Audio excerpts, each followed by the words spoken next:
หมอยสูงค่ะหมอยสูงปีน้องๆผู้ปันแห้งขาวสายหมะหอมกกอกค่ะมื้อนี้ก็เป็นวันที่9เดือนธันวาคมที่4ปี2025ในตอนรายการเฮาค่ะตอนในเดี๋ยวเนาะปีน้องๆเฮาค่ะมาถ่อมด้วยเกี่ยวกับเรื่องลองนั่งยิ่งเดี๋ยวมีอยู่2ตอนค่ะตอนที่1ในฟังหังลักขณะนั่งยิ่งอันกามห้ายลองตั้งหักตอนที่2ซ้ำค่ะฟังหังตั้งยามนั่งยิ่งอันอำลีเอามาเป็นแม่นางในนั้นค่ะค่ะออนตั้งเปิ้นได้ที่ก็เฮาค่ะมาถ่อมด้วยฟังหังลักขณะ นั่งยิ่งอันกามหายในตอนตั้งหักไหนค่ะข้อที่1ค่ะเป็นนั่งยิ่งคีย์แมปแพบไหนค่ะนั่งยิ่งตีอันคีย์แมปแพบนั่นค่ะที่อำป้อมหมอใส่ใจเนอเจ้าโผเฮ็ดจังไหนค่ะเพราะว่าพบทบปัญหาสังมาเนี่ยก็เต็มป้ออบโอ้กันเลยเสิแลเตใกล้ๆมีปัญหาแน่นหนาหอต่อเฮิรนอยู่ยาวไหนค่ะแลสังเจ้าหนังว่าก็พบทบย่าเจ้าโผที่อันคีย์แมปอำแพบเพราะว่าในจึงฝ่ายนั่งยิ่งนั่นเตไลเฮ้อค่ะเนาะเตไลใส่ใจเตไลลาดเตไลจ้า เตไลออนน้ำโพเฮ็ดจังไหนเนี่ยค่ะโพเขาแนะนำแต่ก็ข้อที่1ค่ะเนาะแต่นาเฮิรนจอมเจ้าโพอันอายุนำเลอเสโตเจ้าเก่า7-8ปี2แต่นาเฮิรนเมื่ออายุ30ปีกว่าเย้าเนี่ยค่ะข้อที่3ค่ะแต่นาเฮิรนจอมปอหังปอไม้เนี่ยค่ะแล้วก็ข้อที่4เนี่ยค่ะว่าสังว่าแต่นาเฮิรนจอมกวนตีเส้นปานเดียวกันอำนั้นก็อายุเลขสี่1-2ปีเพราะว่าในจึงฝ่ายนั่งยิ่งในเตไล เตไลเอาปนพรเตไลอ่อนน้ำจัดเฮ็ดว่าไหนค่ะอันนี้เป็นที่ข้อที่1เนาะกำในเฮาค่ะมาด้วยแทงตอนที่2ไหนค่ะตอนที่2เนี่ยซ้ำเป็นนางยิ่งนกแก้มสูงไหนค่ะว่านะตั้งพี่น้องเฮาค่ะฮ้องว่าหือค่ะเนาะตีหนึ่งเลยตีหนึ่งก็ได้เปิ้งกันในเสแลข้าก็เอาเลยข้าก็เลยเอาแค่พังมาในป้าเนี่ยค่ะนกแก้มสูงก็เหมือนจังหนังติแก้มเนี่ยเหมือนจังว่ามีหลุบลงไว้เฮ็ดให้นั่นขนาดเนาะฟังหังนางยิ่งจึงไหนแน่ค่ะว่าเป็นนางยิ่งกินโพเนี่ยค่ะเนาะมีตื้อตั้งจังเป็น แม่ไม้จังไหนคะกำในเฮาค่ะมาด้วยเทียงที่3ค่ะเนาะที่3ในเขาห้องว่าตาหวานว่าตาสามเหลี่ยมว่าตาสามเจิงเนาะอันจังไหนเนาะเฮาคาได้หันค่ะเนาะก้นที่มีฝั่งหางหน้าตาหมักตาเป็นเฮ็ดไหนเนาะมันก็เฮ็ดให้มีอัดจุนค่ะเนาะไผหันเนี่ยก็จันใจเปิ้นมาหาจังไหนค่ะเนาะเฮาคาได้หันเลยว่าเหมือนจังหนังนั่งจึ้งนั่งหังหลีนั่งหังเล่าเขา จื้อนั่นค่ะเนาะที่อันตาเขาหวานว่าสังว่าจื้อในเด็กใกล้ๆหันข่าวว่ากำอบจ้อมก้อนในกำหักจ้อมก้อนในกำผาดต้องจ้อมก้อนในกำเพตั้งกันตั้งก้อนในเนี่ยเฮาคาเด็กใกล้ๆและยินตั้งหักมันกึมให้ในนั้นน่ะเนาะหมังปอกอเลยตื้อใจย้อนเปอว่าตั้งหักตั้งแป้งมีปัญหานาขอต่อเฮิรนมีปัญหาตั้งหักอยู่ตาสิเฮ็ดไหนค่ะก็เปิ้นนั่นแหละเพราะว่ามีตาจังไหนมันก็เฮ็ดให้กามตั้งหักเนี่ยก็ป้อหลีว่าไหนค่ะ กำในเฮาค่ะมาด้วยเทียงค่ะเนาะโคนหนังไหนคะโคนหนังมางค่ะแต่ย้อนเหนือป้ายแก้พางไหนคะเนาะ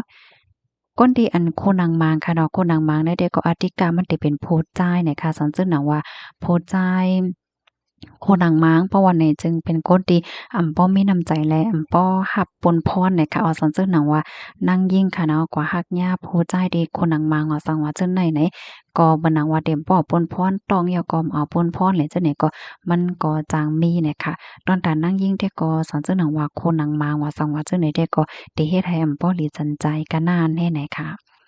กำในเฮาค่ะมาด้วยแทงมือนี่ค่ะเนาะมือหมางๆแห้งๆให้ไหนค่ะบางก็ในเฮาค่ะได้หันค่ะเนาะมือในหมางแห้งลงไว้เนี่ยมีน้ำมีนวลจังไหนค่ะสังว่านั่งยิ่งมือแห้งมือหมางจังไหนซ้ำในจึงเป็นก้นตีป้อมีลองหลีสนใจป้อจันใจนั่นค่ะเนาะหาตั้งหักหยาบหาก็หักหยาบป้อมีไผแลสนใจใครมาอบมาเก้ามาอบมาเก้าก็มาอบมาเล่นให้นั่นก็เพิ่งสังก็ ผาดกันกว่าขึ้นให้น่ะเนาะป้อจันใจไหลลองตั้งฮักกะหือเนี่ยค่ะก้อยกะว่านางยิ่งตีอันมือหมางมือแหงในซ้ำในเขาเตจึกเฮ็ดตั้งหลีกูสู่จึกเขาวัดเขาว่าจึกตื้อกำสินสมาธิว่าสังว่าเจ้านายเฮ็ดไหนค่ะค่ะพี่น้องค่ะอันนี้ได้ก็เป็นป้อตอนตอนหนึ่งเกี่ยวกับเรื่องลองตั้งหยุ่มยำก้อยเนี่ยค่ะเนาะป้อหลีก็เอาป้อหมอก็แปดค่ะเนาะอย่าไปเอามาใส่ใจแห้งหนาป้นตีเนี่ยค่ะอันลำลองเลยลองใหญ่มันค่ะเนาะว่าเปิ้นได้หาเข้าหาเข้า นั่นแต่ก็มันอยู่ที่ฟิงยามไหลป้ายวนเฮาลองเฮ็ดสังเฮาในค่ะเนาะข้อมูลในคาเลปีมาดีห้องการข่าว MGR ออนไลน์ออกไว้ค่ะกำในเฮาค่ะเดมาลิบเฮียนด้วยเทียงในค่ะเนาะอันนี้ก็มาเทียงค่ะเจ็ดฝังหางตั้งยามอันนี้เดก็เป็นตั้งยามเหี่ยวค่ะเนาะนั่งยิ่งอันมีตั้งยาม7 มิ้วในกึ่งลีเอามาเฮ็ดเป็น ก็กูแม่เจ้าเฮิรนเนี่ยค่ะว่าเนาะพี่น้องค่ะจ่องฮู้ค่ะเหมือนจังหนังก้นหมังคือหมังหังเนี่ยเปิ้นก็ต้วยได้เด้ค่ะนะเปิ้นเตแต่หน้าเฮิรนจอมก้นหนึงก่อเนี่ยเปิ้นจะว่าอยู่ๆแฮวก็แต่หน้าเฮิรนกำเหลียวค่ะเนาะเปิ้นได้เอาข้าวย่ำเสร็จก็เล็บเฮ็นเต้ๆวาๆเนี่ยค่ะฟังหังนางยิ่ง7มิ้วอันนำลีเอามาเป็นเมเนี่ยได้ก็ข้อที่1ค่ะนอนประวัติไรลับยอก็ตื่นว่ำตื่นค่ะเนาะกาไข่ปกกาไข่ข้องกาไข่เสียนก็ตื่นว่ำตื่นค่ะก็ได้ฮ้องว่านางยิงนอนหนกไหนเนาะยอก็ถวยใจแห้งเหมือนจังว่าเปลี่ยนหักอินก็ถวยใจฮ้อเนี่ยถวยใจแห้งๆให้ไหนนะนอนโขนเซ็งหลังๆเนี่ยจังไหนเนาะปอยอก็นอนงบหนาบ นอนเสียงข้างให้แน่เนาะข้อที่1ค่ะข้อที่2เนี่ยก็เป็นก้นตีลาดมิ้วหนึ่งเฮ็ดมิ้วหนึ่งเนาะบ่ลาดได้หมอลาดหน้าเสียงอ่อนเสียงอ่อนจึงแหน่นะก้อยน่ะลาดย่อมเฮ็ดย่อมลาดให้เนี่ยมีกะตีเนาะกับในข้อที่3เนี่ยค่ะนาตูอยู่ตาสิเนาะแต่หันมังก็ในนากีนาปังนาใสหายก็เสื้อใจตาสิก้อยกะว่ามังก็ในนาตูตาสิค่ะเนาะผู้หญิงที่นาตูอยู่ตาสิในก็เลียวมาห่มจัดปานเนี่ยค่ะก็เปว่า ตีเฮ็ดให้ผู้ใจายเขาเลยเฮืออยู่ตาเสค่ะเนาะก็เหตุการณ์ปอกมามีก็นาตู่นาหมองหลงไว้อยู่เฮ็ดนั้นแหน่ๆมันตีเฮ็ดให้เปิ้นฮ้องว่าจั่งหือเกี่ยวเสียก็จกลาบก็บ่มีนี่ค่ะว่ากำในข้อที่4นี่ค่ะข้อที่4เนี่ยซ้ำแต้มว่าหมอลุ่มล่าด้วยถึงตัวเจ้าเก่าค่ะเนาะหมอลุ่มล่าด้วยถึงตัวเจ้าเก่าปล่อยตัวปล่อยขิงเฮ็ดไหนค่ะเนาะข้อที่5ค่ะข้อที่5ในซ้ำซบจ้าปากจ้าซบจ้าขี้หลานะนั่นน่ะบ่ว่างมากก็บ่ว่าจะลำใจจ้าหังมากก็เซ็งลังอ่อนอันม่อเมตหลาใส่วาใส่เฮ็ดเนี่ยกูก็ข้อที่ข้อที่6เนาะข้อที่6เนี่ยก็บ่ใครลาสังกอนลาดลงกว่าต้วยนาเปิ้นม่วนถึงใจเปิ้นใจเฮาค่ะเนาะใครว่าหั่งโผใครว่าหั่งป้อแม่โผใครว่าไผหุมหัว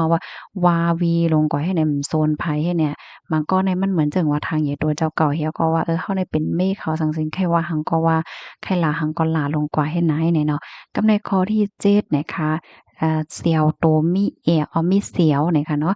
นางยิ่งหมังก็มันได้มีมจะเหม็นค่ะเนาะหน้าตาก็หั่งลีน่ะในก้อยกะว่ามีเสียวเหม็นจังเนี่ยเนาะเหมือนจังว่าเสียวเต่าเฮฮาเสียวเหม็นโตสาวโตเหม็นจังเนี่ยค่ะอ๋อค่ะอันนี้ก็เป็นฟิงยามอะอย่างนางยิ่ง7มิ้วเนี่ยค่ะเนาะสังว่าโพจ้ายก็เลยเซ็มว่าค่ะเนาะไลนางยิ่งจึงได้มาเป็นเมเพราะว่าเนี่ยจึงเหมือนเอาข้อเกี่ยวในเข้ามาในจัดปานตัวเจ้าเก่าเย้าเนี่ยค่ะเนาะที่เฮ็ดให้เจ้าเก่าในเกี่ยวม่วนซื่อเนาะมันเลยสุกแต่อยู่ตาเสียเจ้าเก่าก็มีรองรอดแล้วค่ะเนาะได้เฮ็ดได้สร้างหังก็บ่คำเจอเขาก็ได้ลาใส่วาใส่เอกใส่เนี่ยเขาเต็มบ่วนถึงใจเปิ้นใจเฮา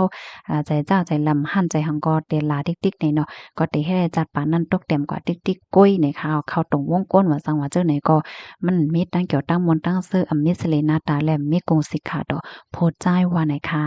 อ๋อค่ะข้อมูลอันใดค่ะเลยเปิงอิงเอามาที่เว็บไซต์อันมีชื่อว่า Full Marathon Club ต่างไว้นะคะเนาะตัวนี้ก็เป็นป้อดอนตอนหนึ่งตั้งหันถึงโพเตียมเขาเตรียมไว้นะคะเนาะพี่น้องค่ะรู้ซ้ำหันถึงจึงหื้อนะคะเนาะก็ด้วยๆเหหยุ่มด้วยๆเหถอมค่ะนะพี่น้องเฮาค่ะสังว่าหันถึงว่ามีพ่นดีกว่าใจกันสืบเป็นแพเช่กว่าเซกัมนะคะเนาะด้วยคารูฝังหางไม่นางเจ้าก็จองเป็นจังไหนไหนเนาะยก็นั่งยิงเฮาค่ะอันฮับทอมอยู่ในจองเฮามีฝังหางจังไหนสังว่าเฮามีไหนก็เฮาก็แกลิดไลคณะแกลิดฟังแกลิดฟิงยามเฮามื้อไหนมันตกลื่นไหนค่ะสังว่าปีๆเฮาค่ะโพดใจที่อันแม่นางโตเจ้าก็ไม่ฟิงยามจังไหนก็อย่าเป็นแนด